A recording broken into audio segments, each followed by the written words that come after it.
shall I start over? No, why don't you just start with the whole top part there? All right, attention. This will be a virtual meeting of the Marinwood CSD Board of Directors pursuant to Executive Order N-2920 issued by the Governor of the State of California. There will not be a public location for participating in this meeting. Any interested member of the public can participate telephonically or via internet by utilizing the web link or dial-in information printed on this agenda. At points in the meeting, when the meeting chair requests public comment, members of the public participating in the live meeting, either via internet or telephone, shall indicate their desire to speak. If participating via internet, please click the raise hand feature located within the Zoom application screen. If connected via telephone, please dial *9. Also, members of the public are reminded to adhere to the 3-minute time limit for public comment on both non-agenda items and agenda items. To aid in this, a 3-minute timer will begin and be displayed during each public comment. If the speaker has not concluded their comment at the end of the 3-minute time period, they will be asked to conclude their comment. After having requested the speaker conclude their comment, the chair may elect to end the comment period for the individual commenter. Yay. Okay. And then, Bill, if I can interrupt for 1 second before you go to the agenda question, can you just ask if there is, the recap for the record coming out of closed session? I thought I did. It wasn't recorded. I know, but let's do it again. Okay, so we directed staff and we had no reportable action.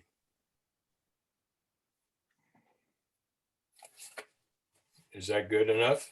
Yeah. Thank you. Okay, I guess we should start with the consent calendar. Or the agenda, if there's any changes to the agenda, Any you haven't changes to adopted the that yet. agenda? Oh, open session agenda. Sorry, I missed that.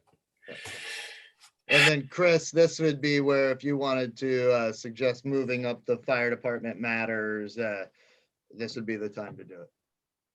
I don't know that we have anything to, quote unquote, hang it up or other people specific on any of these other items, but this would be the time to make that suggestion, just Right. reference. I'm just saying we made Chief White stick around so long last time. I would propose that we move the fire matters to the front, but only if he wants that. I know you also mentioned, Chief, that you like to hear some of the things that are going on. Director Case, I sure appreciate the offer, but this isn't a great opportunity for me to learn and see what's going on in the Marinwood community. So I would respectfully decline and opt to choose to join and just stay where I am in the agenda tonight, if you don't mind. But I certainly appreciate your support and consideration. Thank you so much. Absolutely, perfect.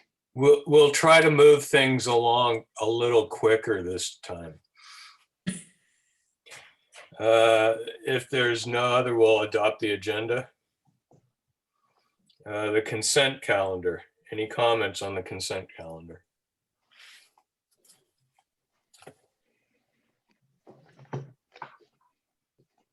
Hearing none. I'll open that up to the public. Yeah, 1 second, please, Bill.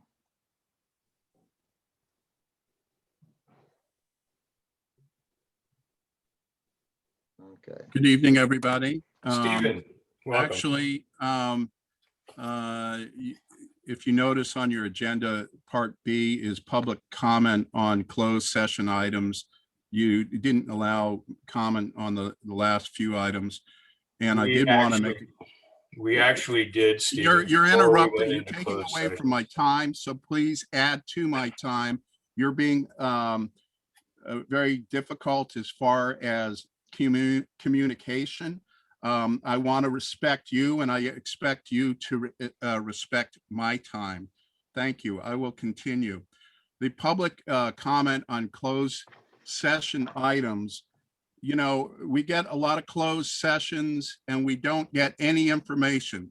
The report is always, there were no actions, we directed staff to do our bidding. Now, there are categories where that is completely acceptable. I believe it has to do with labor negotiations and leases and certain other items. But as far as matters of public business, for example, challenges you may be having with the parks project, that is not a closed session item. That is an open session item. And you know, we're taking on faith that you're respecting the rules, but the fact that we never get any more detail out of these closed sessions until after things have happened, or actually not even after things have happened, is quite frustrating. Okay, that concludes my comment on the closed session. As far as the bills paid, which I also have another 3 minutes on, and as well as the agenda, I'd like to make the following comments.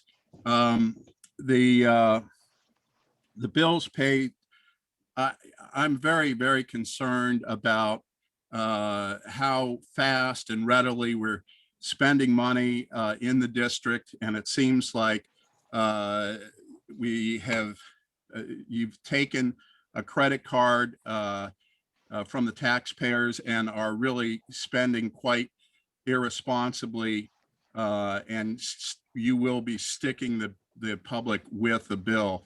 And I just think that as far as trimming expenses, let's see more what we can do. I'm concerned with, especially with the interruptions of service concerning COVID, that we're spending a lot in certain areas and really not delivering the services that are historically have been a part of Marinwood CSD. I'll have more to say about that later. And as far as the agenda is concerned, I don't know why it is that we put forth ideas as far as the future of this district, which really, this is what these meetings are about, how we're going to govern the vision of Marinwood in the future. I don't know why that never gets talked about. It's very frustrating. I hear a lot of huffs and puffs from certain individuals on the board, and really no real dialogue. And that is really what democracy is about, is dialogue, sorting out ideas and getting things done. You know, we do have some issues with the park as far as accessibility. There's been no discussions on that. We have this is a consent calendar. Can you shut him up? Fuck. You know what, Bill? No, Stephen. Bill, you need to grow up, okay? No, stop bullying you me need around. to talk about the subject matter at hand. You had no business talking about the I was closed talking session. about the agenda, Bill. No, You you skipped over weren't. three You're rambling opportunities. again, Stephen.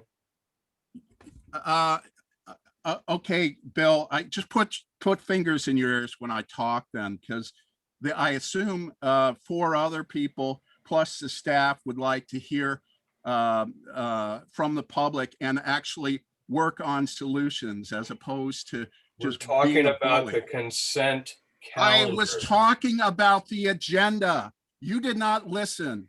Oh I'm my sorry, Bill. I don't have anything more to say. Hopefully we can get this back on track.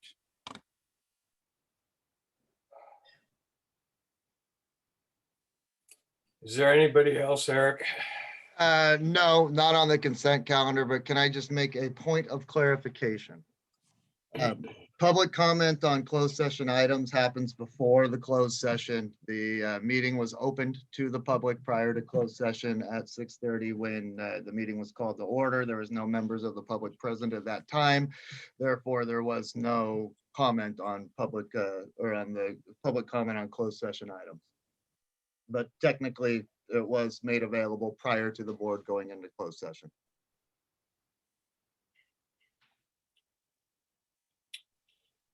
I guess we can go on to public comment. You need a vote on the consent, Bill. Oh, God.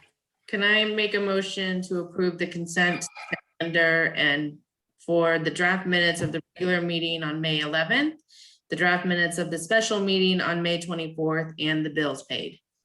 I'll second. That's me, Tiffany. Thank you. I'll take a vote. Board President Shea, Aye. Director Case, Aye. Director Kilkenny, Aye. Director Oyserman, Aye. Director Ruggieri. Aye. Thanks. Let's go to F. Public comment, open time for items not on the agenda. 1 second, please.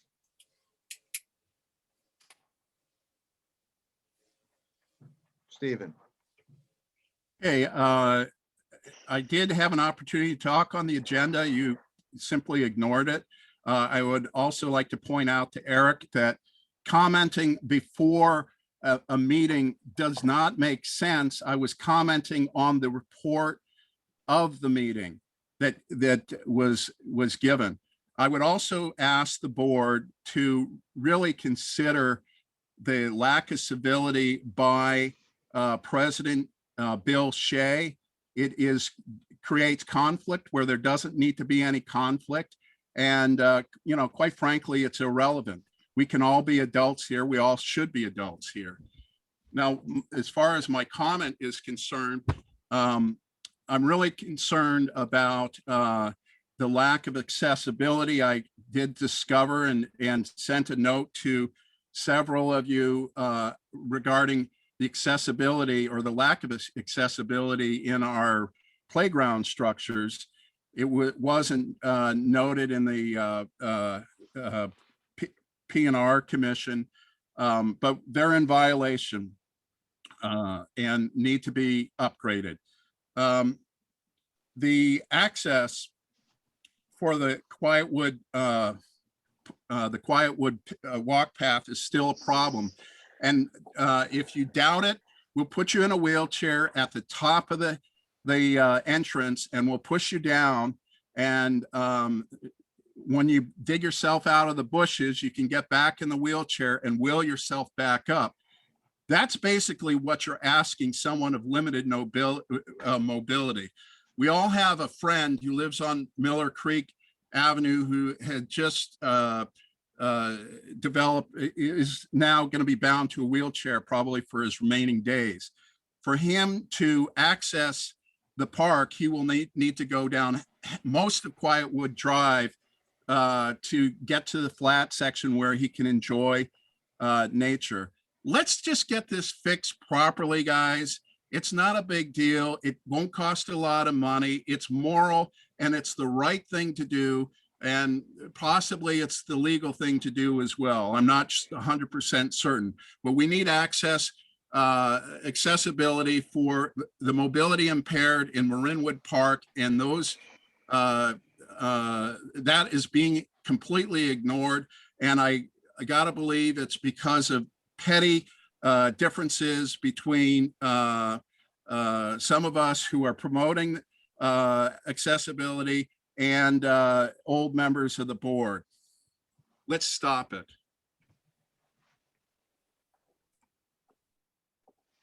Thank you, Stephen. Is there anybody else, Eric? No, sir.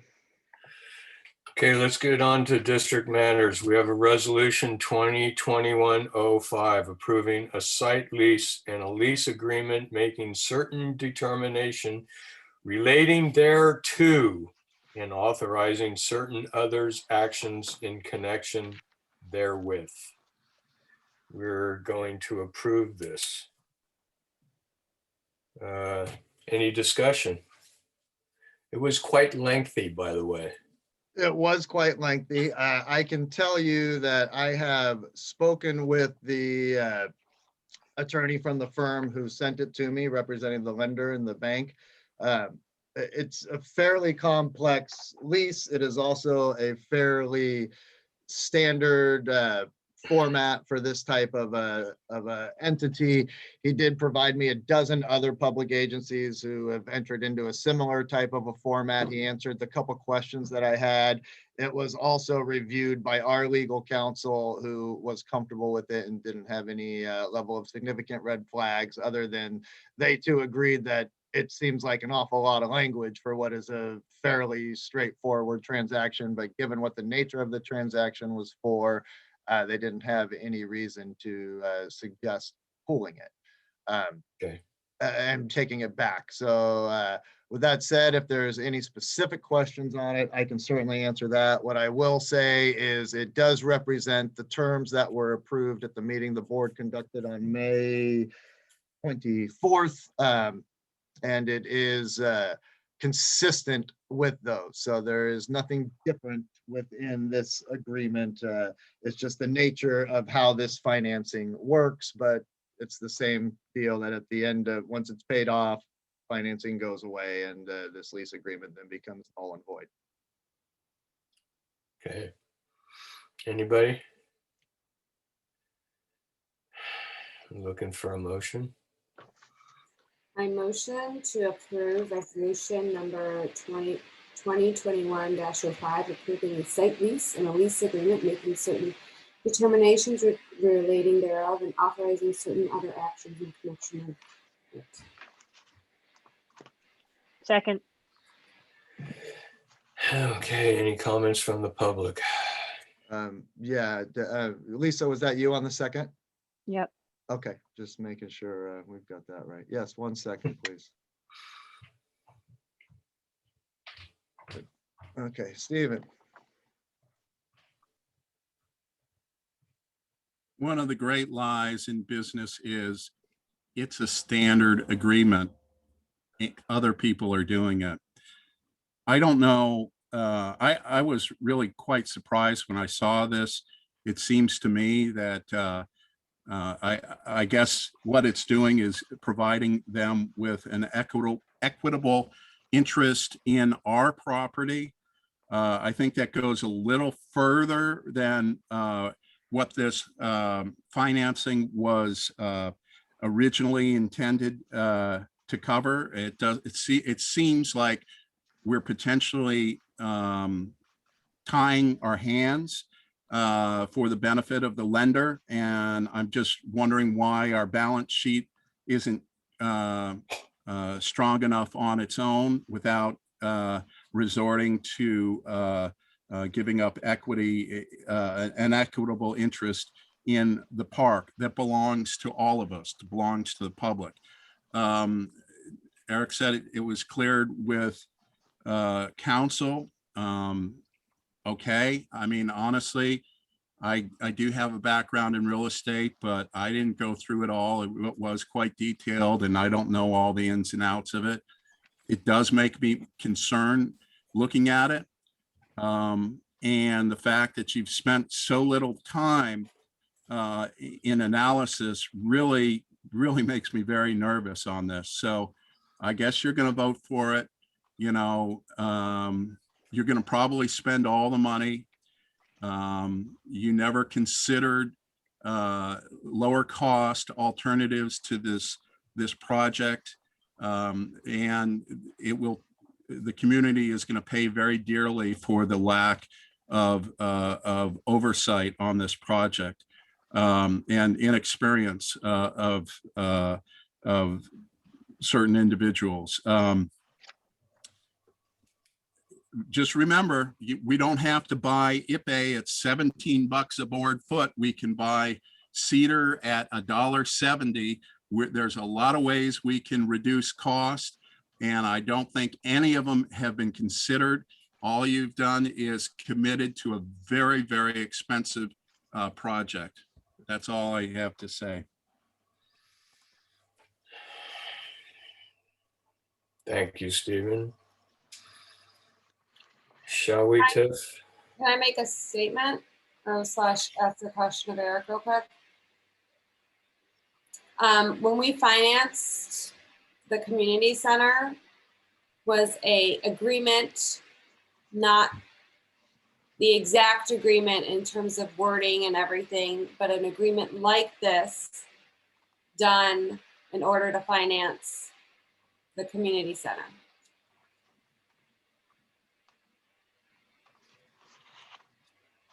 Okay, so Eric's saying yes. So Oh, yeah, I'm sorry. I didn't realize you're asking me that question. Yeah, same with the fire engine.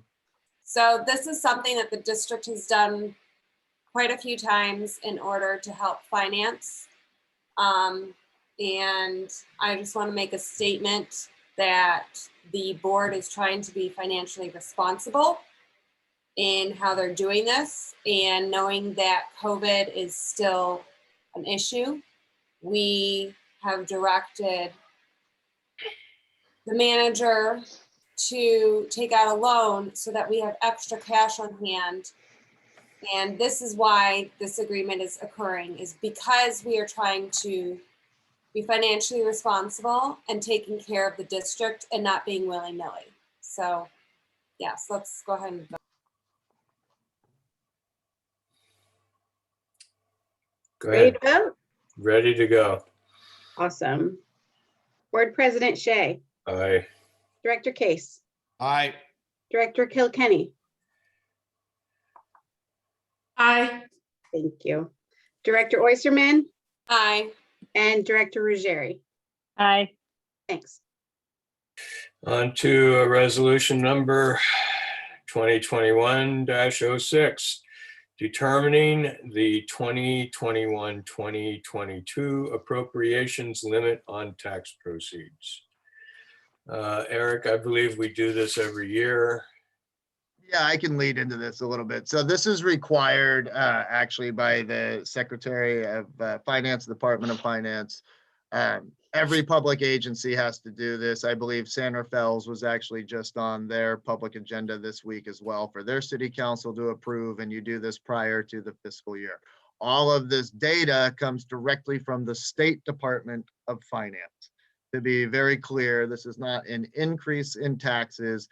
This does not affect in any way the taxes that are levied. An appropriations limit is something that was passed with Article 13B of the California Constitution that limits how much of tax proceeds a government agency can spend.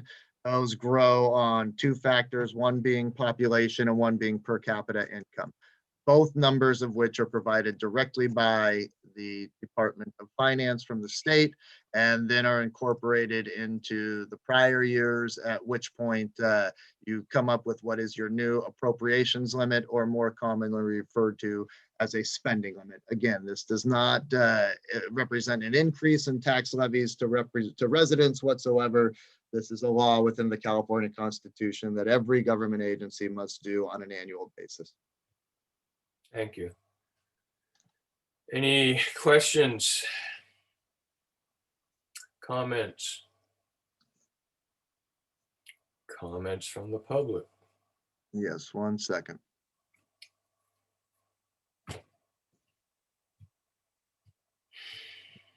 Yes, we do this every year, and every year the reminder is the same.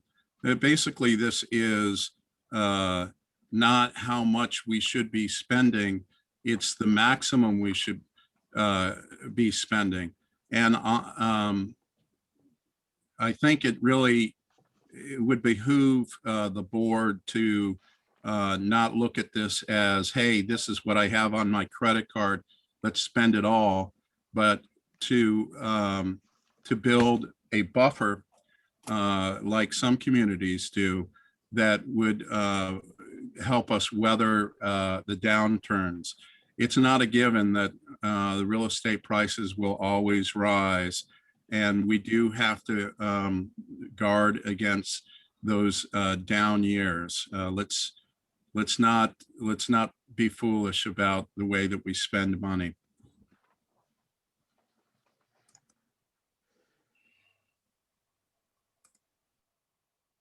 Thank you, Stephen.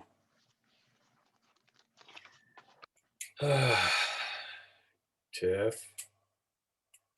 I guess we're ready. Oh, I don't think I got it. we didn't get one. I need. All right. Do I hear a motion? I move that we approve resolution number 2106, determining the 2021-2022 appropriations limits on tax proceeds. Second. Thank you. All right. Board President Shea, Aye. Director Case, Aye. Director Kilkenny, Aye. Director Oyserman, Aye. and Director Ruggieri. Aye. Thanks. On to resolution number 3 is resolution 2021-07, establishment of banking services with Bank of Marin. Eric, this is just basically for the Bank of Marin to accept this, or? Yes. So what they need is a level of documentation that shows that I actually wrote this resolution. They could have used minutes and just looked at our action minutes, but a resolution is just a cleaner document to have on file. So as I explained briefly in my district manager report last time, we've been banking, we have local banking needs where we keep a moderate savings account that has some designated funds in it related to actually a development project that is yet to occur. And then we also have a local checking account, which is used almost exclusively for payroll distribution purposes because our primary funds are held with the county treasury, and running payroll through the county treasury is a very cumbersome process that really no agency does anymore that keeps their money with county treasury. So we have a separate bank account that allows us to do that. And with each payroll, we reimburse ourselves from our treasury fund. And then we also recently, within the past, I don't know, 3 or 4 years, CalPERS has started mandating that certain payments, including pension and health, are made via an electronic fund transfer. So we have increased the amounts in accordance with what those average fund transfer amounts are because they don't accept check anymore. And again, trying to initiate a fund transfer out of our county treasury is a very difficult process when doing it through a local bank is very simple. When those fund transfers are made, we reimburse ourselves down to the penny from our general fund via a deposit into a fund transfer deposit into the other bank. Wells Fargo, for anybody who knows anything, they certainly don't win points for customer service. They have constantly been raising our rates. I've had a couple of customer service concerns with them, especially within the last year or two. This is something we've been contemplating for quite a while, and finally got to a point when I got the latest rate increase letter from them, as well as another poor customer service experience on a claim that I had to file with our account. That ultimately I said, that's it. I am recommending we get out of Wells Fargo. We researched other banks, and talking to Bank of Marin, they can satisfy all of our local banking needs and do it at no monthly, annual, or setup fees to the district. So we would be able to basically keep our funds there, wouldn't incur fees. They don't have fees for EFT transactions. It would be a very, very moderate interest on the local savings. And when I say that, it's like point something is around what their savings, because this isn't a money market. It's not a CD. It's just a, kind of a straight savings account. Bank of Marin does score incredibly high marks in customer service. They also have a division that handles government banking, which not all banks are capable of doing because of government's tax exempt status, as well as other government qualifiers. The resolution is something that they can have and put on file that shows when I go in that not only has the board chosen to do this, but they've authorized myself as the district manager to be our authorized representative and signer on the account. It's the exact same setup we have currently with Wells Fargo. We won't immediately close the Wells Fargo account, but we will move the majority of our funds, the complete savings account, as well as the vast majority of our checking account over. leaving just enough in there to cover what we have as some outstanding checks. My intent would be to leave those in there for approximately 3 months, at which point any outstanding checks we still have after that period of time. And we'll certainly let our current employees know, but any outstanding checks that were written up until the point where we stopped writing, all of these checks are payroll checks, by the way. Any checks after 3 months, they simply wouldn't be honored, and those employees could always come to us and we will make it right for them. But at that point in time, we will fully close our Wells Fargo account probably after the end of Q1, move the remaining funds over to the Bank of Marin account. And go from there. And working with Tiffany on payroll timing, we're actually looking at doing this probably the very first week of July. We have a payroll that hits on July 2nd, and this way it doesn't start to have multiple banks within multiple fiscal years. We'll be able to open the account with the beginning of next fiscal year, have 2 accounts for the first quarter at local banks, and then close out that after the first quarter. And then for the last 3 quarters, we'll just have the 1 local bank account that's obviously subject to our audit and everything else. Good. Any discussion? Questions? Can I get a motion? I motion to pass the resolution 2021-07 to establish banking services with Bank of Marin. Awesome. I'll second. Got it. Any discussion from the public? Yep, 1 second.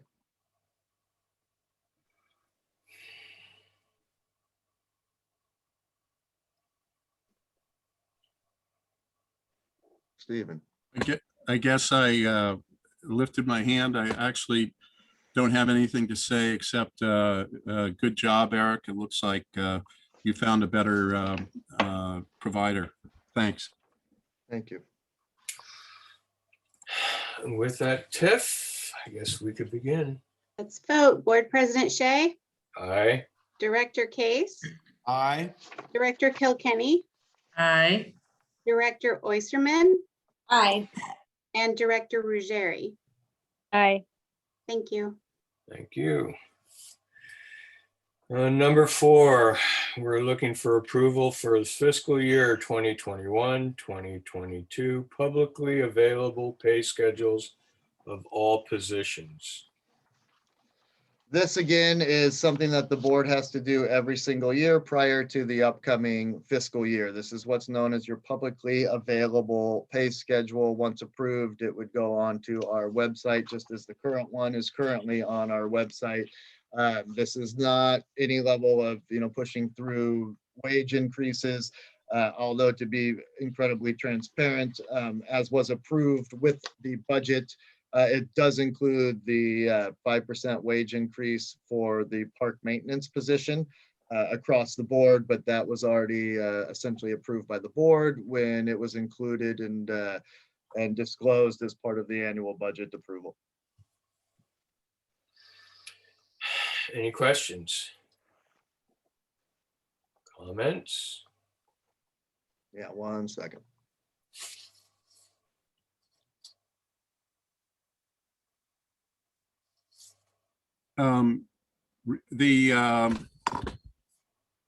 First of all, it's great that it's going out on the website, but the really more important reporting is to, I think, Cal salaries. I'm not sure, but I believe that's submitted to a state agency to make the actual salaries available so we can evaluate them. It's nice that we pay our employees generously, but we should also know, the public should also know just how much that generosity is costing us. So thanks. Thank you. Can I get a motion? I make a motion to approve the fiscal year 2021-2022 publicly available pay schedule of all positions. I'll second. Bill, before you take the vote, can I just give you one piece of clarification? Because Stephen does bring up a good point in that every year we are required to report total compensation of all employees to the state controller's office. Then they put that up on their website, and we actually have a direct link to our page, well, to our information on the state controller's website that can be found on our webpage. So we do try to remain as transparent as we can with that. Once theirs is updated, our link is updated as well. So somebody can go to our webpage and link directly to this information located within the state controller's office. Thanks, Eric. You're welcome. Would you like to vote? Why, certainly. Board President Shea, Aye. Director Case, Aye. Director Kilkenny, Aye. Director Oyserman, Aye. and Director Ruggieri. Aye. Thank you. Next up is district manager report. Yeah, one quick update before I get into just a very brief update on the park maintenance facility. In this year's budget, as well as next year's that we had as a carryover, was a replacement of the phone system in the community center and the fire station. We had rolled that over to the next fiscal year, but have had a couple of challenges with the existing aging must be replaced system. So we've actually instigated that process kind of more by necessity. And we will have the phone systems replaced prior to the end of this month. So that expenditure will happen this year. We'll have a new modern business phone system in here that people can actually hear from, that doesn't have loud buzzing in our ears, that voicemail works. It's also connected to the backup power in the fire station. So when the power goes out, because we actually have plain old telephone service and not voice over IP, we actually keep our phones up and running, which is a huge benefit because with the majority of voice over IP, if you lose internet connection, you tend to also lose all phones. So we actually have a working phone even through the duration of a PSPS event when instigated by PG&E. That's important for us here, but it's especially important for firefighters who are living at the fire station and want to check in with their families. Cell towers go out, things like that. So to make a long story short, that is going to happen within this fiscal year.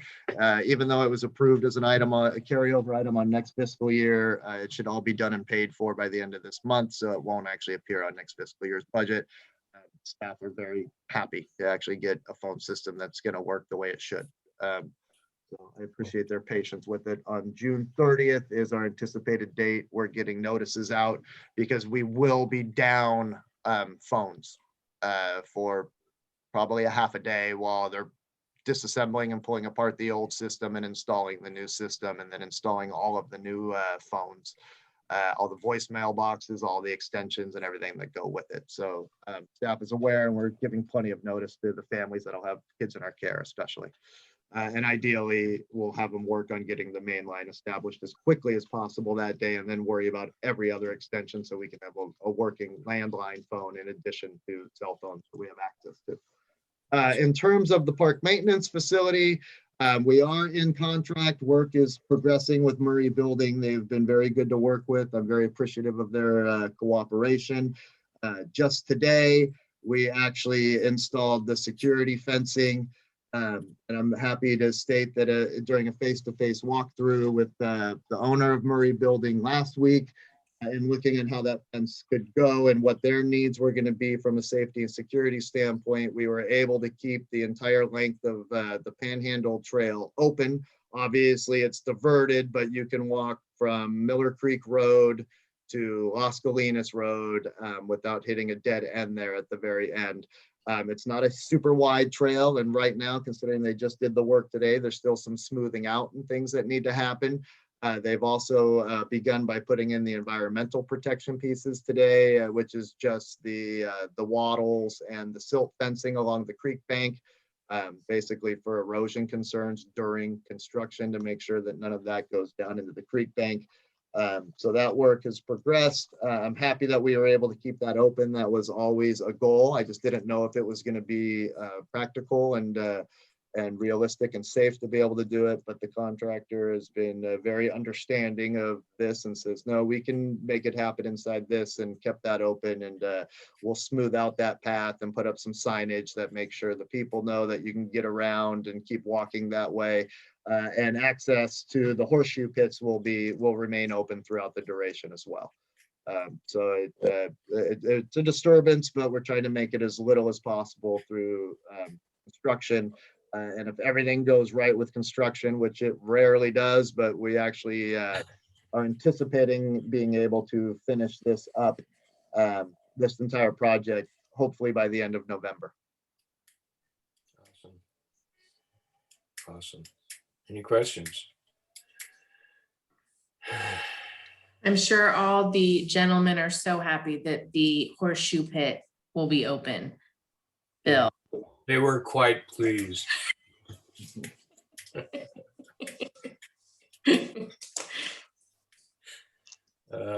Any other comments?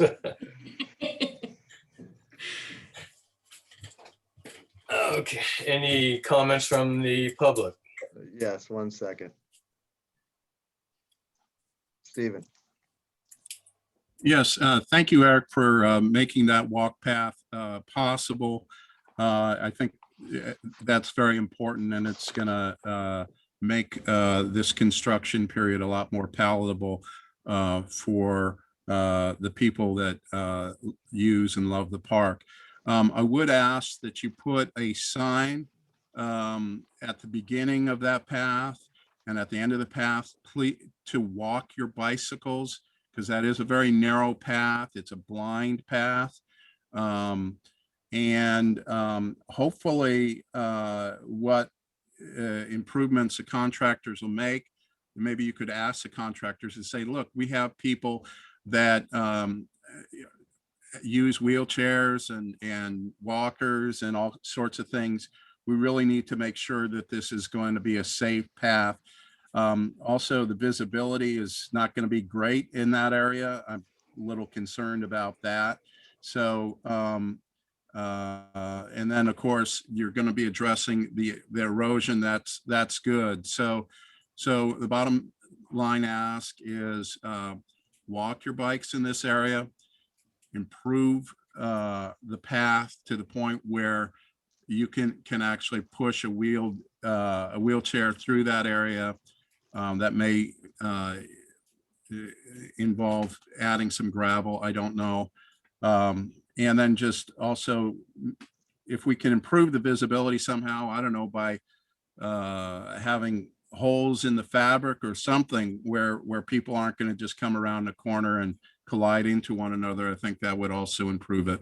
But anyhow, good work. Thanks. Thank you. Thank you. Just to follow up on that, and Stephen does bring up a good point too. And obviously, this just went up today, and the signage, and I do think just putting something asking people to walk their bikes is a good idea. It's narrow, it's curving. We will put up some signage, well before both ends of it. We also push this out via social media today, just a notice of construction activity occurring on our Nextdoor profile as well as on our Facebook profile, just to try to make as many people aware as possible before they kind of come into it. So we're certainly trying to get the word out, but the bottom line is if they walk that path, they're going to figure it out real quick because it's significantly changed. Thanks, Eric. Yep. Okay, on to H. Chief, we're on to the fire department. Draft minutes of the fire commission meeting. Good evening, directors, District Manager Drykerson, Mr. Fretwell, and Mr. Nessel. Pleased to be here with you once again and provide you with another report. Not a whole lot new from last week, but a couple of small updates. I'll start with the Marin Wildfire Prevention Authority. Just as a catch up, Executive Director Brown and the Board of Directors approved the 2021 work plan and 2021-2022 work plan and annual budget. They did so a couple of weeks ago. The Advisory Technical Committee, Finance Committee, and Citizens Oversight Committee have all weighed in on the proposals, and there are roughly 111 proposals totaling $18 million. Steve, So with- can I interrupt you for 1 second? Absolutely. We're on the minutes first, before we get to your report, the minutes from the Fire Commission meeting. Oh, Yeah, we haven't gone through the proper process for that yet, so I don't want to skip past that. Just no worries. if there's any comments or questions, I apologize, Chief. Thank you. Any comments? Questions? Comments from the public? No, sir. Oh, never mind. Okay. 1 second. 1 second. I'm sorry. On the Fire Commission minutes, 1 second, please.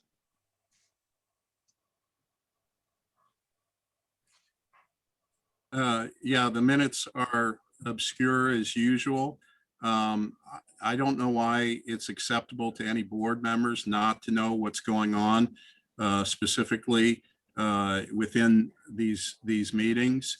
There needs to be more descriptive information. I guess it's a lot easier to create this skeletal outline, but I don't think there's much point of even providing this if there's no detail. That's all I have to say. Thank you, Stephen. Okay, Chief, I guess you can resume. Sorry No about worries. that. I just No, noticed my we skipped that apologies. item, so I wanted to make sure we gave it its just due. You know, I didn't print out my agenda for today, so that's partly my fault. I should have been tracking, and then I would have saw it and caught it myself. So no worries. I was stating that the executive director of the MWPA and the board of directors approved the 21-22 work plan and annual budget a couple of weeks ago, and that the Finance Committee, Citizens Oversight Committee, and Advisory Technical Committee have all had a chance to weigh in on the 111 proposals totaling approximately $18 million. Got to say, this was a huge effort again from staff, Quinn and the other prevention staff who weighed in to assist with the development of the projects, District Manager Drykosin and others. We appreciate the opportunity to get a chance to develop projects that are meaningful and will help draw down risk and reduce vegetation and basically hazardous conditions within the community. So with that, just want to remind everybody that the proposals come from 3 different buckets: the core allocation, the D space or defensible space, and the local allocation. Staff has already begun inspections roughly on May 7th. So they've been at it for about a month. At the time I received information, there was roughly 300 plus inspections that had taken place. I'm going to guesstimate that we're closer to double that amount by now. The great thing is they're working on a lot of different streets, and one of the commissioners last week expressed or shared a question regarding one of the properties on Elbia Court. And with that, we followed up and basically made a referral to the Marin County Community Development Agency, and also are working directly with the property owner to try to improve the circumstances for that property and for the neighboring homes. And so with that, that individual has some fiscal challenges. So we're looking at resources such as the AmeriCorps crews who have just arrived to possibly provide assistance, along with perhaps some grant opportunities somewhere down the road to assist the challenges that individual is experiencing, and others who may be in need of that support as well. So AmeriCorps crews, I just mentioned, they arrived. It's not part of this report, but there are 8 individuals who come from a variety of cities across the country: Bloomington, Illinois, locations in Ohio, Kentucky, Florida, California, Oregon, and so Missouri. So I just have to say, it's really encouraging to see them here and show up and provide their voluntary efforts to help us draw down risk in our community. So when you see them out and about, know that they're here doing exceptional work. And the before and afters, like I told them today, are just really impressive. I'm really thrilled that they're here and volunteering their time. The drought, you know, we've got 1,000-hour fuels and 100-hour fuels that are far below their normal moisture content. And even though right now we're experiencing, less than hot conditions, the drought continues. And we're hearing that this might be something that we have to contend with for months to come. So that being said, encouraging all of our staff to do everything in their power to reduce water consumption and start exercising conservation measures. We have devices available to us from the San Rafael Fire Department where we can train and recapture water and recirculate it so that we're not wasting water when it comes to training, as an example. But it's going to be important moving forward that we really conserve and preserve that critical resource.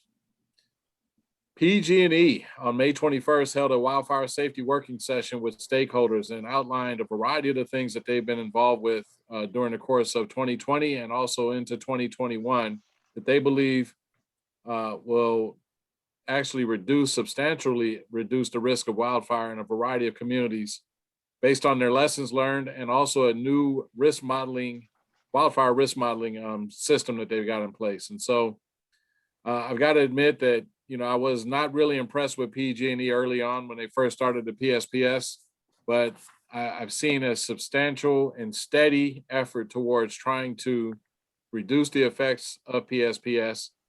And they've actually deployed some of the most impressive things I've seen of any agency now trying to get ahead of wildfire risk, whether it become the 1,300 weather stations they've deployed, 300 more, which are planned for this year, 6 satellites. They're in outer space now with their detection abilities, trying to see what's going on and perform some predictive and detection and alert activities. And that's impressive.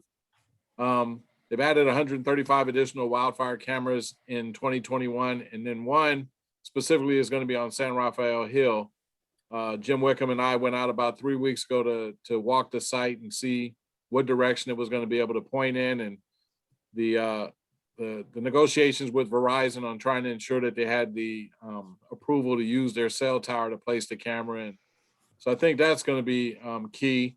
Sectionalizing devices that they've installed, the 100,000 miles of overhead power lines that they inspect annually. And they actually indicated that some are being inspected multiple times a year.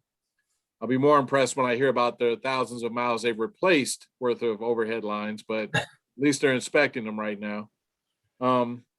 And the last thing that I'll speak to is the new technology they're evaluating that helps determine or delineate between steam or smoke or fog and smoke. So that's going to be huge moving forward, where you may have an indication that fire, you don't have a false alarm because you're actually using a modeling or a system that can tie in with HD cameras and be able to determine one from the other. There's a bunch of helpful links that I included in the report. I think those are helpful to just kind of keep abreast of what's going on when a PSPS does occur, or if you just want some information on some of the things that they recommend in the way of preparing and or having access for individuals that have medical or other vulnerabilities. There's a medical baseline access point to provide information and provide updated information on maybe neighbors or family members that might have needs that PG&E can help assist with. COVID, Dr. Willis, the Marin County Health Officer, a few weeks ago, he stated that the case rates were down to the same numbers they were at roughly about a year ago. I don't know if that's really a good or a bad thing. I just know that we have one of the highest vaccination rates in the country. That to me is a good thing. In fact, it's a great thing because they said we had the highest vaccination rate in the country. And so if you think about that, that's a huge claim to be able to make for our county over every other county and or community in the country.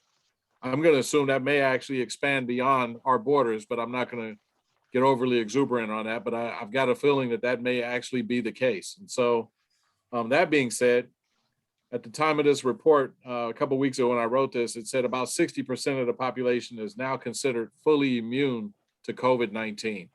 I'm not sure how well that addresses the variants that I'm hearing about, but I even heard recently in London, apparently they're looking at continuing the lockdown to some degree because of some of the variants they're experiencing there. So while, I'm really optimistic about things, especially considering that we've moved into the yellow tier in Marin County, one of the few counties to be able to do that in the state. It's also, reason for concern with variants potentially surfacing and becoming a problem. So far, we haven't heard of any real significant variants arriving in the US and or spreading in the US. And so that's encouraging news as of right now.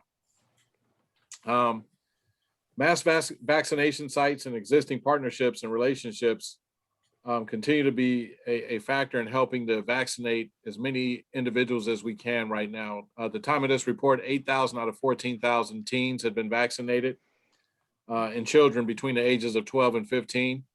I'm not sure exactly when, but I've read recently that Pfizer has been looking at ages 5 and up, and they're working feverishly to try to make sure that they can get those vaccinations approved, hopefully by sometime late fall, so that now even more of the population and children can go to school as young as kindergartners, who can go to school and feel safe and resume school with some sense of normalcy compared to what it was just probably at that point, roughly 18 months before. So really looking forward to that, especially for my own children.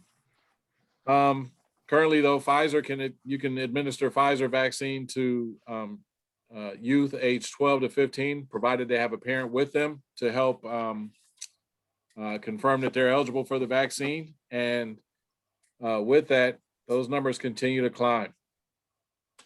I'm of the understanding that the governor is looking to open up fully sometime around June 15th, but I heard that there still may be some restrictions in place. And that's in part because of the fact that there's still a great number of individuals who have yet to been vaccinated, and they want to have some control over things in the event, things take a turn for the worse or reverse the positive trend that we've had over the last few months. And so, but again, here in our county, we've got the lowest case counts, less than 2 people per 100,000 over the last couple of weeks. And that's what enabled us to move into the yellow tier.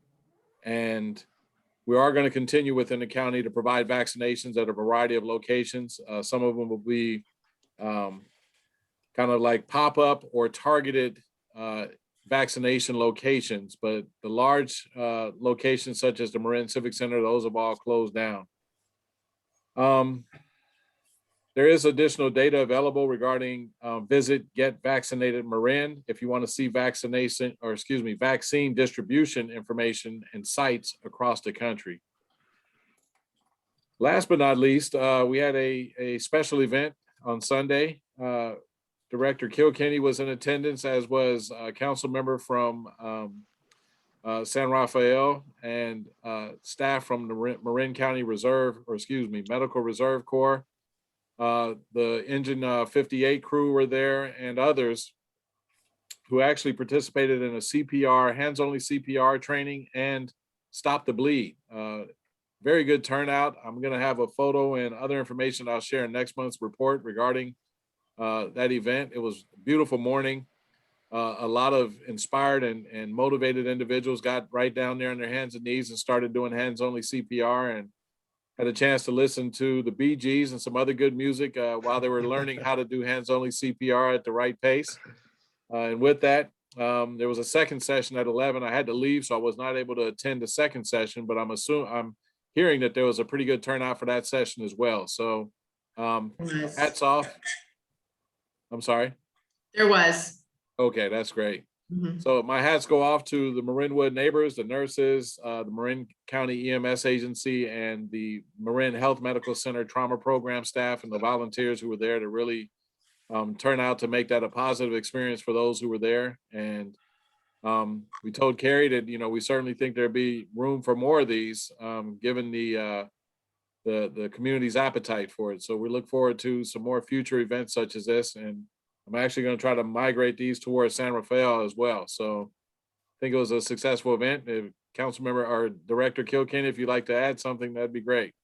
I'd love to add that it was people around San Rafael, Novato, around Marin, not just Marinwood residents, but the word got spread. So there was a woman from Santa Venetia that came because her husband has health issues.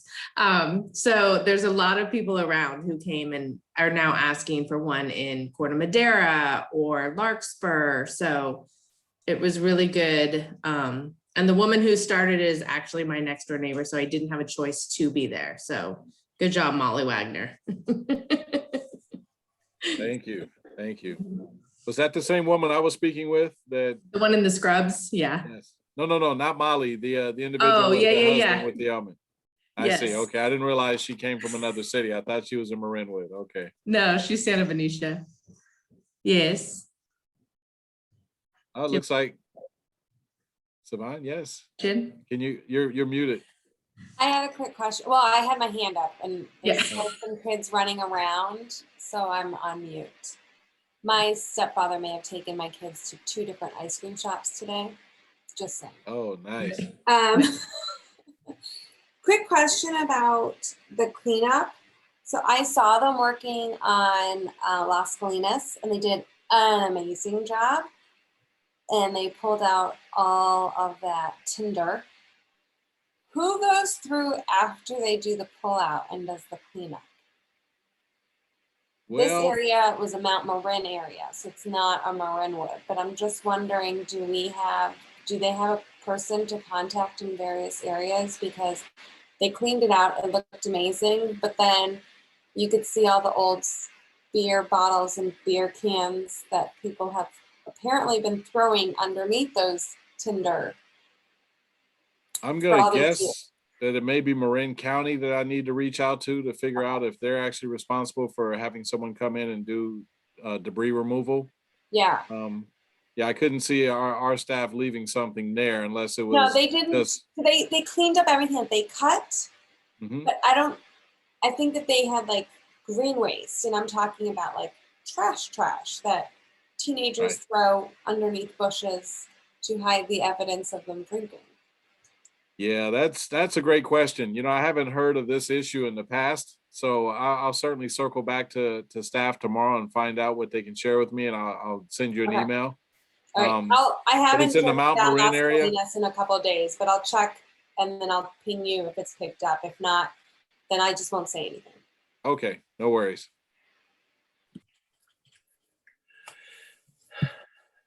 Anybody else? Yeah, Chief, can I follow up? One of the things that Chief and I, and even more so with Quinn Gardner, the emergency manager, have been talking about a little bit, and it parlays to what he was talking about, the Marin wildfire, and then the home inspections that fall under the D-space funding that the district receives.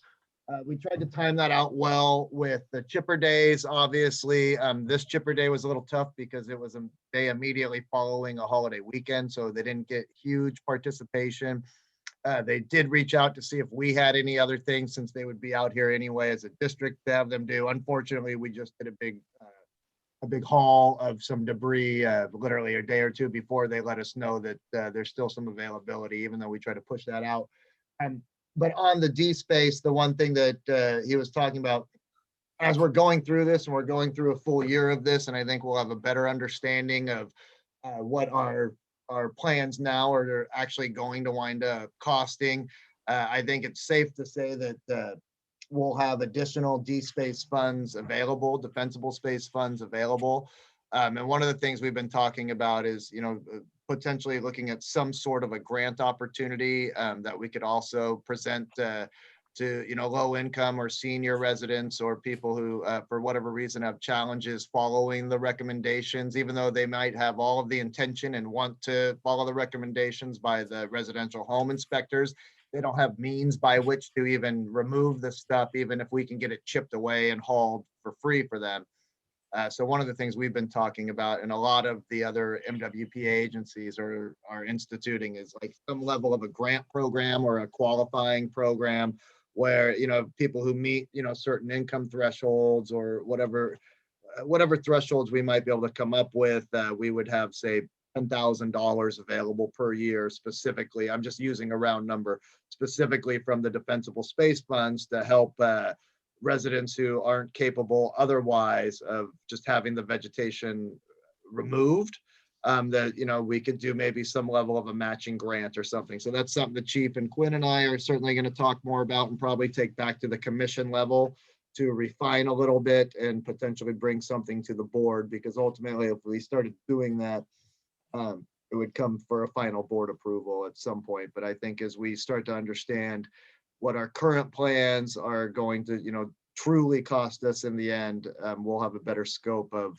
here's what level of funds we might be able to dedicate towards such a program, which I do think is a very worthy program. So I just wanted to throw that in there and thank the chief and Quinn for keep kind of asking me about it, because I think it's exactly what these funds are intended to do, is help provide defensible space for residents.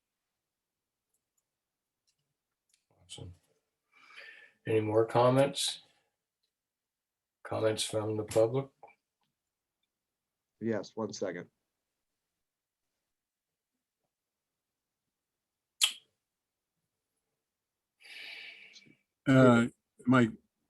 Yes.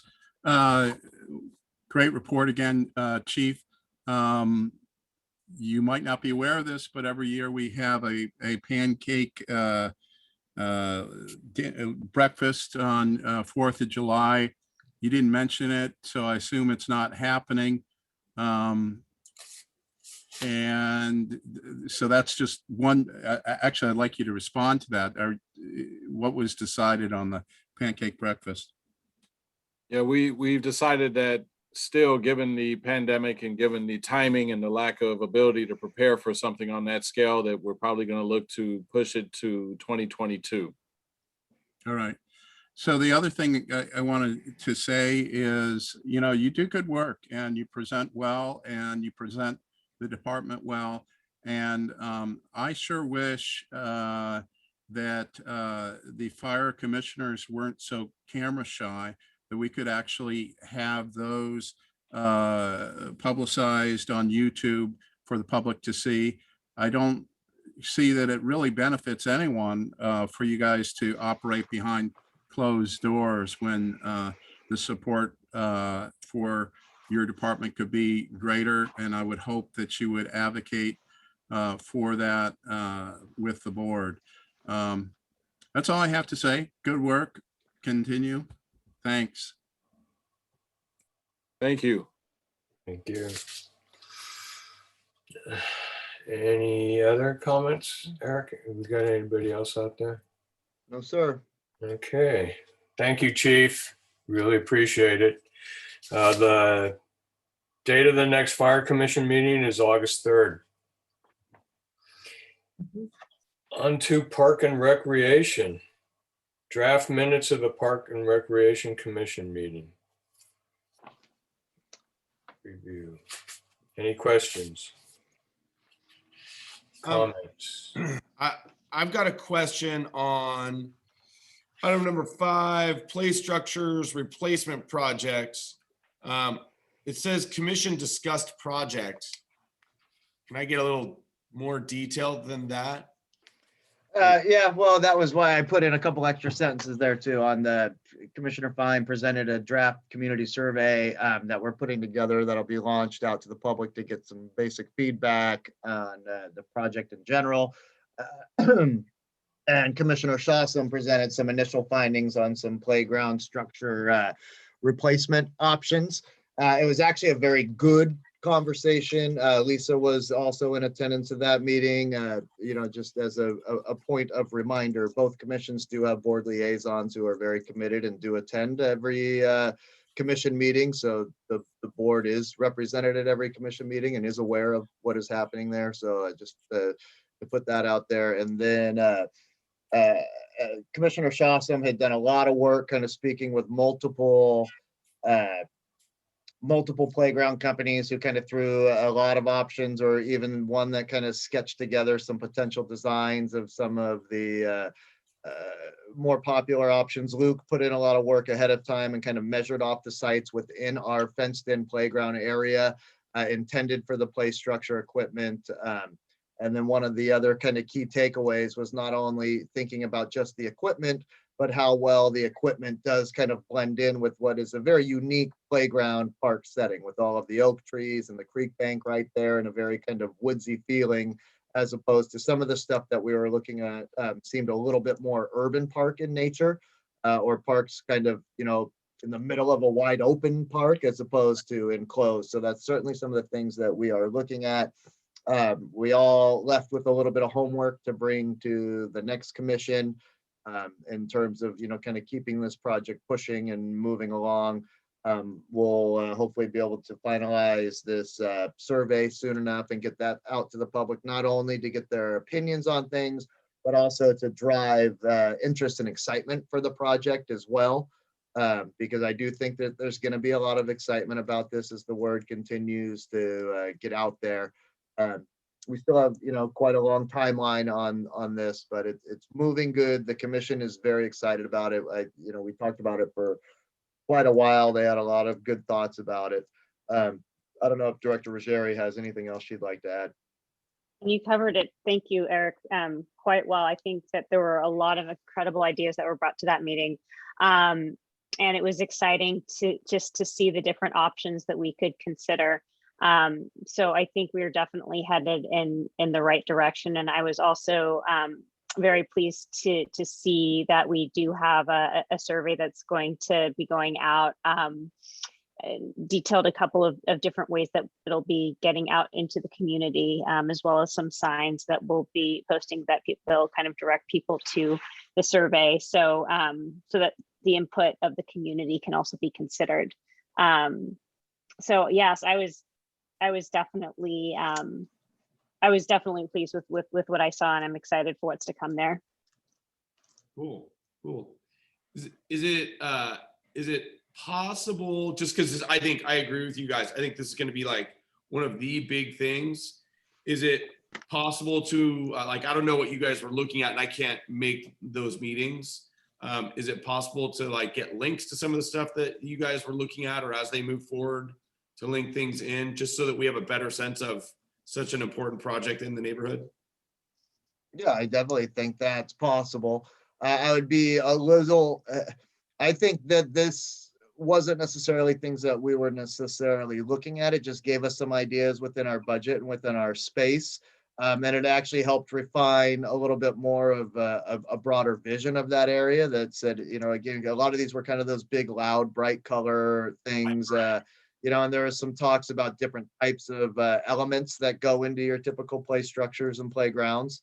And then, like I said, I thought it also lended itself to, as you were looking at this stuff, which all looked, like fantastic equipment, some more so than other parts. It reminded us too, again, that how it blends in and fits into the environment there, the color schemes, the type of equipment, what it's made of, everything else is equally as important as what the equipment itself is, because it really is a unique playground.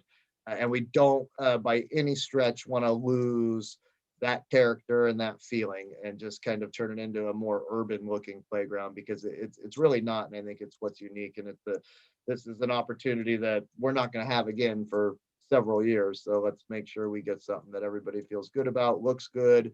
And most importantly, the kids who use it are going to enjoy it for years. Cool. Well, and the big thing is correct me if I'm wrong, a lot of playgrounds, they have ideas that they put on their website, but it's modular. So if you just give links to various things, that's not necessarily the one that we will do. Because we can add, subtract, and change because they're more modular in nature and what you want for your area, correct? So it's not like a plug-in, it's not like you plug and play. I would defer to Luke and ask him to answer some of this. My gut instinct says it's not quite like a Lego set where you can just start adding more pieces to it. I mean, these things need to be professionally installed. It was just more of a response to Chris wanting websites to look at that. We all want it.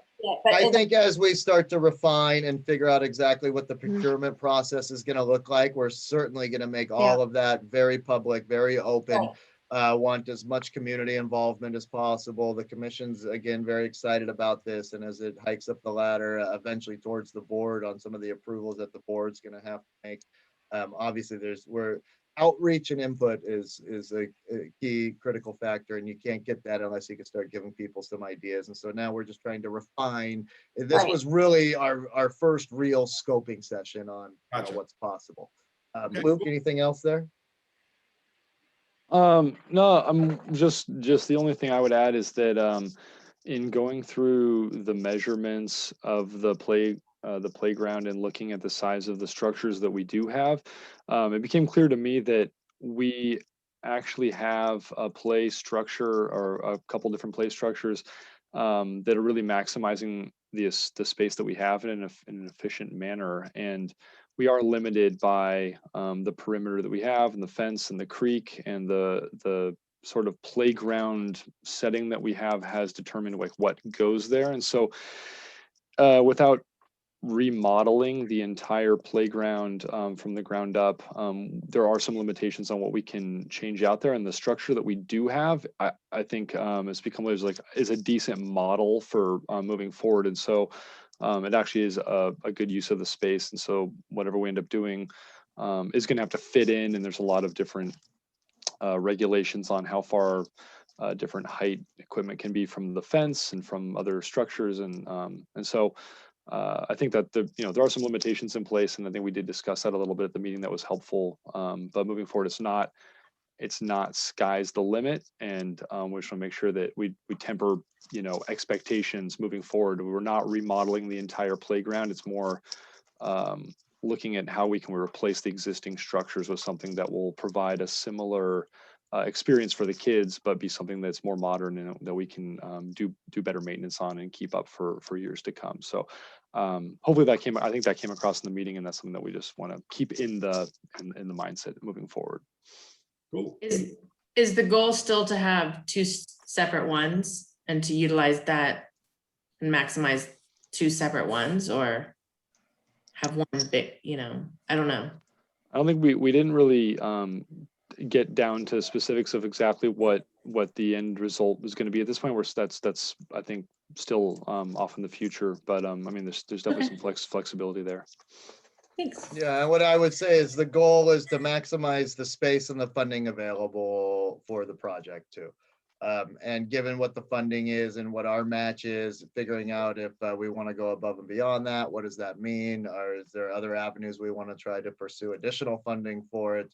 But I think the key constraint to what Luke said is just the available space. And as we start to go more into the procurement process, these representatives are actually very helpful because, a big part of what they do is, help the Imagineering part of putting a playground together. And they, say, here's the layout of what our space, and Luke, kind of created this fairly simple yet incredibly effective sketch of what the thing was that included all the measurements and showed everything. So we were able to start some of that initial conversation. So I think that really helped everybody take off and start to visualize from a better perspective too. So whether it's two distinct playground areas, I don't know, but it will certainly, we want to maximize all of the space that we can without overcrowding what is the set perimeter of the area. I agree. Would you agree with that, Luke? Yeah, absolutely. Yeah. Okay. And my only other question, noting that two of the members of the Park and Rec were asking about the Horn Trail in Blackstone. Is that the main trail that comes up from what is it, like Valleystone or whatever? Or what? Correct. Okay. You got it. Yeah. And just an update on that trail. Pre-COVID days, we were able to get out and actually see places and do meetings off-site in some of those areas. We haven't been able to do that for a while. That trail has gotten a lot of increased usage. Wanting to know kind of what impact that has had, so on and so forth. So that's something we'll be putting together for them as well. Great. Thank you. Any other comments? Those are good questions. Thank you. You ready for public comment, Bill? Ready. Okay. Hello. Steven. Yes, so that was an interesting conversation. It kind of morphed from just discussing the agenda to additional subjects. But I did want to point out that, it really, it was a very interesting meeting. I also attended, and there was a lot of discussion. There were a lot of images, and without a more narrative approach to reporting, it really is impossible for anyone to know what's going on. Also, I don't know why we don't record and publish these meetings. Once again, doing it behind closed doors really does not serve the public's interest. There will be a lot of ideas thrown out on this project, and let's get them out there so you guys know what's going on. And I'm going to make some comments like you guys made on the presentation. I was kind of excited. I was also kind of disappointed at what we saw. If we simply replace what we have, which is the most practical way of doing things, because we're limited in scope of what can be in those areas, I don't think we've gained much. And when I looked at the play structures, I asked myself, well, I can see that there's been a lack of maintenance, but I don't see why we can't restore what we have right now and use those considerable funds for other projects, such as a turf slide, a slide that would be in an embankment, such as play structures, fantasy play structures where kids can pretend that they're Miwok Indians or whatever. We could create these in different sections of the park. But the real thing that I think we ought to consider is converting our wading pool into a splash pad. And I don't know what the terms of this money is, but I think we really should be spending the majority of the money on a project like that that will serve more of our community. So I'm for more play structures and better maintained play structures that we already have. I believe we can, replace faded PVC if that's what's needed to make it look fresh. But the designs that we saw really aren't much different than what we have right now. So I just don't think it's worth ripping out our old ones and putting in a fresh one. Let's just restore what we have. I'll have more comments later, but that's it. Thank you, Stephen.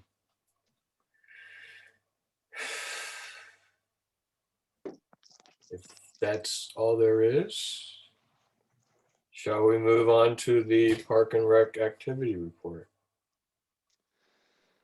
Sounds good. Thank you, Bill. Thanks, everyone. So the main things going on in the rec department right now is summer camp, and our summer programming starts on Monday. So we're in the final days of preparation for camp and for what's going on at the pool starting on Monday. We've got a lot of staff trainings going on this week.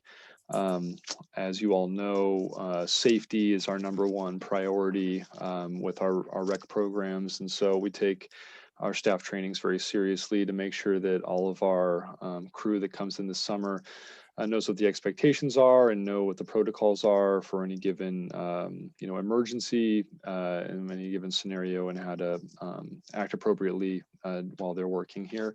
So we have a lot of different trainings we go through on the weeks leading up to camp and into the summer for the pool, and that's all been going very well. It's been great to get to know the new hires and get to see the returning staff again. Last year being kind of a very scaled back summer for us due to COVID. We had a very skeleton crew last year, so it's been good to see a lot of people returning this summer, and we're very excited to be able to operate on a slightly more normal level. So preparation has been going well, and things are all in place for us to start on Monday with our summer programming. And things are looking to be it's looking to be a very good summer. So that's been very busy and but going smoothly. The pool is transitioning to the summer schedule on Monday. We've been currently operating with lap swim, recreation swim, and top pool reservations. Everything has to be by reservation, and we're continuing that for the time being.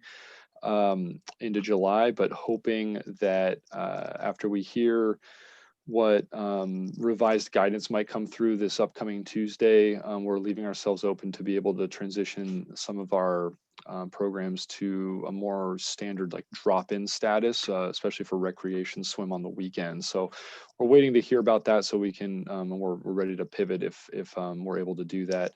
But we've been getting the sense that there may still be some restrictions in place. So we're kind of waiting to hear about that to make any final decisions. But all of our lap swim, recreation swim reservations have been filling up. Our swim lessons have been completely full. And we've been adding time slots as we can and trying to get as many people in off the waiting list as we can. So we're still working on that. And it's been great to have a large demand, but we're just trying our best to meet as much of that demand as we can. So working on that, we're really excited to be able to resurrect the GIT, the lifeguards in training program that we offer to middle school age kids. And we'll be running 3 sessions of that this summer, which we were not able to run last year. So that is almost full for the 3 sessions, and we're looking forward to bringing that in. That's a great program that's a good opportunity for that age group to get experience learning what it's like to be a lifeguard, learning a lot of lifeguarding and CPR skills, getting to work with our staff during trainings and help with our swim lesson program. And it's a great feeder program for our lifeguard staff. We've had, I would say at this point, probably over half our staff, the current staff, were once in the guards and training program. And so that's been a great program to kind of usher in the next generation each year. So Sivan, did you have a question? What about the kids who wanted to do it last year and couldn't do it? Did you guys increase the age so that like the guys that were 14 last year, like the gals and girls that were 14? We didn't increase the age because the ones that age out of GIT actually become eligible to get actual paid positions on the pool staff. So they tend to transition to applying to be lifeguards and pool attendants and swim instructors once they're too old for GIT. So we didn't see a need to increase the age for that. If there's a 15-year-old that wanted to stay in GIT, we would make an exception for that, but that tends not to be the case. But good question. So things are we're feeling we've got a lot to do the next few days, and there's both Robin and John Paul are running large pre-summer staff trainings this weekend just to get everybody on the same page and make sure everyone's knows what to do. So that'll be great. But then come Monday, I think we're ready to go, and we're looking forward to that. On the parks maintenance side, similar preparation is going on for the increased foot traffic and usage of our parks and playgrounds this summer and pool. We're making a big push to try to get the turf fortified and in good shape before all the hundreds of feet are running all over it this summer. And so we're doing a last minute push to get that as good as it can get. Getting things cleaned up and the landscaping around the community center. We added some shade on the patio outside the reception hall to provide additional places for the camp kids to be this summer, since we're trying to keep, in spite of guidelines getting relaxed, we're still required to keep everybody as separated as we can, and there's still some guidelines in place for summer camps. And so we're doing our best to keep everybody separated and give them as many places as they can be in the shade this summer. And so adding some shade sails will help that. A couple other pieces of news for the parks maintenance side. We did just get new touchless sensor activated fixtures in the community center bathroom for the sinks and the urinals, and keep things a little bit cleaner and safer. So those just went in last week, which we're really excited about. It's all working great, and it's been a nice addition to the bathrooms. One piece of slightly not as good news is there was some new vandalism on the mini park playground structure, something that we've seen before. Somebody broke a couple of the elevated climbing structures of the platforms up there, and they were rendered unsafe, broken down the middle. So that area is closed off right now. We have ordered replacement platforms for those play structure or that play structure at the mini park, and we'll install that as soon as we have it on hand. We're hoping that comes in the next couple weeks, but I don't have the exact date on that yet. But we'll keep you posted as we know more about when we'll have that playground open up as normal. So that's unfortunate, but we're going to get that fixed as soon as possible. So that's all I wanted to really highlight in my report, but please let me know if you have any questions about that or anything else I've listed or wrote about. Can I say thank you for all the hard work and all the extra time for getting everything organized, and cool stuff's been running smoothly in terms of registering and people, and I'm off waitlist. I know other people are off waitlist and they're all excited. So thank you. Oh, you're welcome. Music in the park is out of the question, I suppose. We don't have any official plans for a summer concert series this summer, but depending on what we, this next Tuesday is going to be very instructive in terms of what Marin is imposing on, and as far as what we can do with events and things. We really don't know exactly what's going to be in place with the new relaxing of guidelines, but depending on what they say, we may try to put something together before the end of summer, and we'll definitely keep you posted. I'm not ruling anything out, but we do not have a music series planned at this time. Okay. Well, I know there's some bands that are itching they'll play anywhere. I get the emails from them. I've got them on the list. So. Hey, can we get some awesome bands for cheap now? For what? For cheap. Oh, for cheap. Yeah, cheap. of course. Will we be, this is just a kind of parent hat, will we be getting a letter this week on whether our kids have to wear masks or not, or what the restrictions are within camp? We will be putting out a final, that's a good question, Kathleen. We'll be putting out a letter to parents or an email to parents with the current guidance, but since camp is starting before we receive, the big update. Exactly. We're going to be letting everyone know that the guidelines are subject to change, and we will indicate sort of what we'll be doing, in terms of depending on what that guidance is. We will be updating our guidance, and we may relax our protocols in accordance with what they say. So. Okay. But right now, everybody's wearing masks, whether or not. Yeah, the summer camp guidance has not changed, and so as of right now, everyone's wearing masks, but there are some conflicting pieces of information on the county's site, and so there's a few things we're trying to get clarified, and we should know by the end of this week what to expect come Tuesday, and we will let everyone know sort of what to expect, but there will be a sort of to be announced aspect of that, and we will let everyone know as soon as we know more. Thank you. Perfect. Anything else? Any more comments? Comments from the public? 1 second.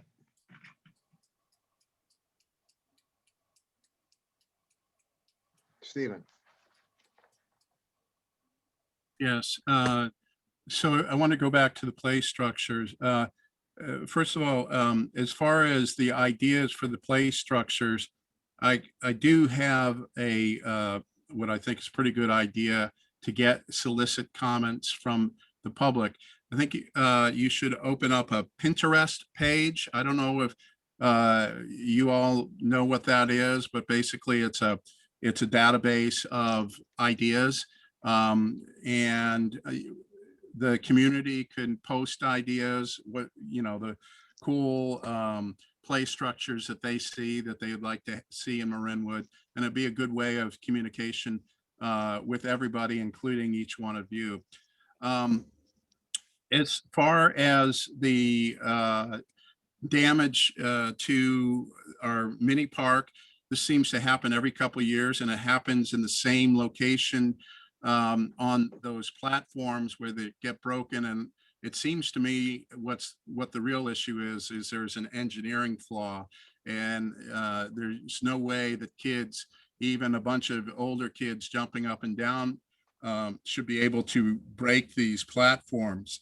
I suggest, instead of buying replacements which may degrade in the sun, plastic replacements, that you replace it with Doug fir, a very robust Doug fir substitute that will withstand weather and treatment and will be way above whatever engineering standards the plastic had. You'll save money over time and it'll be safer. With regards to the pool, still there's been no movement for relief for lap swimmers. It came to my attention that rec swimmers, you can have 6 rec swimmers for $32 for 2 hours. And for me as a lap swimmer, for me and my wife, I guess I'd be paying $22 for 45 minutes or 50 minutes of lap swimming. I mean, it's just unreal. For me, basically what has happened is you've changed us into a private club. And while I'm glad that people are taking the opportunity to swim in our pool, I'm pretty pissed as a taxpayer to be subsidizing this and not have fair access with the same kind of treatment that other categories of swimmers are treated. I mean, we're just, and the idea of switching to a punch pass doesn't really provide us with relief. We want our annual memberships, we want them to be fair and reflect the fact that we as taxpayers are underwriting that everybody's salaries and all that equipment. Thank you, So- Stephen. Well, thank you, Bill, for listening. Always. Just to clarify, it's 4 people for 32, it's 4 people for your payment of $30, and then you can add an additional 2 people for more money. Yeah, so a rec swim reservation for a resident is $32 for up to 4 people. Sometimes that's a 2-person reservation for $32.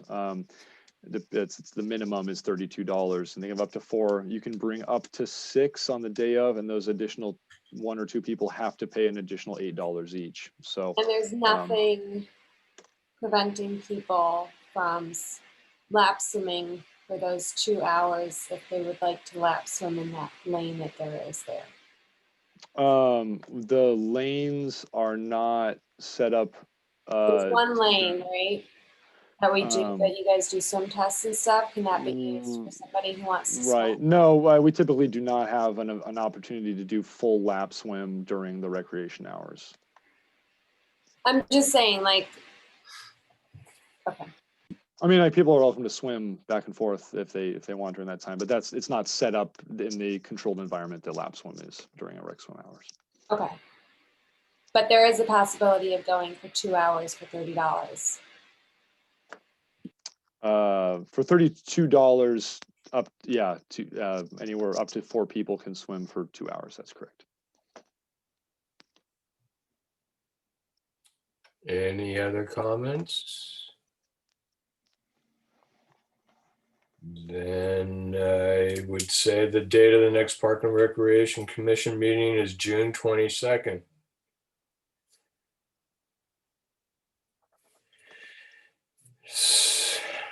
Number J. Actually, it's not a number, letter J. Board member items of interest, requests for future agenda items. Anybody?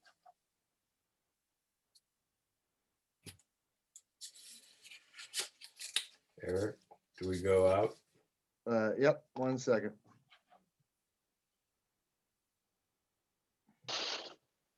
Stephen.